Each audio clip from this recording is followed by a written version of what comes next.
Todos nós sabemos que o medo é uma das 5 emoções de todo ser humano. Ou seja, quando a nossa mente identifica uma sensação de perigo, claramente nós vamos sentir medo. Ou seja, é algo comum do ser humano, faz parte do ser humano. Na narrativa de Mateus, no capítulo 14, vamos perceber que, mediante a tempestade, a palavra medo ela vai aparecer por pelo menos 2 vezes. Na primeira, é quando o Senhor Jesus está andando sobre as águas. Os discípulos então percebem que alguém estava vindo na sua direção e começaram a gritar pensando ser um fantasma com medo. Na segunda, é quando Pedro resolve sair do barco e andar em direção a Jesus, mas o texto diz que Pedro, observando as ondas e sentindo o vento, teve medo e começou a afundar. É então que Jesus repreende a Pedro.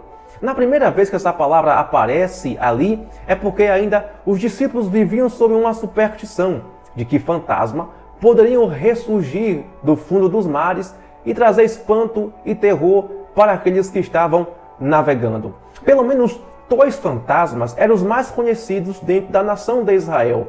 Um por nome de Dibuque e o outro por nome de Absol. Na segunda narrativa que Mateus faz a respeito aqui da palavra medo, é que Jesus vai repreender Pedro exatamente por conta disso.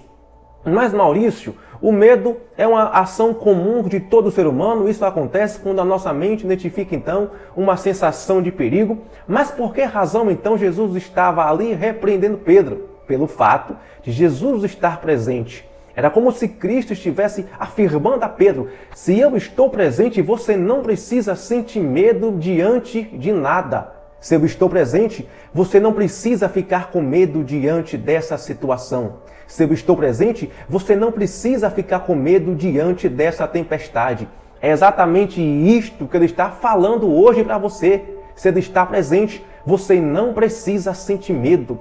Tudo quanto ele quer de você é que você tenha fé, que você esteja agarrado e seguro nele, entendendo que ele está no controle e na direção de todas as coisas. E pode ter certeza, você vai chegar do outro lado, são e vivo, porque ele é contigo. Então, não tenha medo, tenha fé.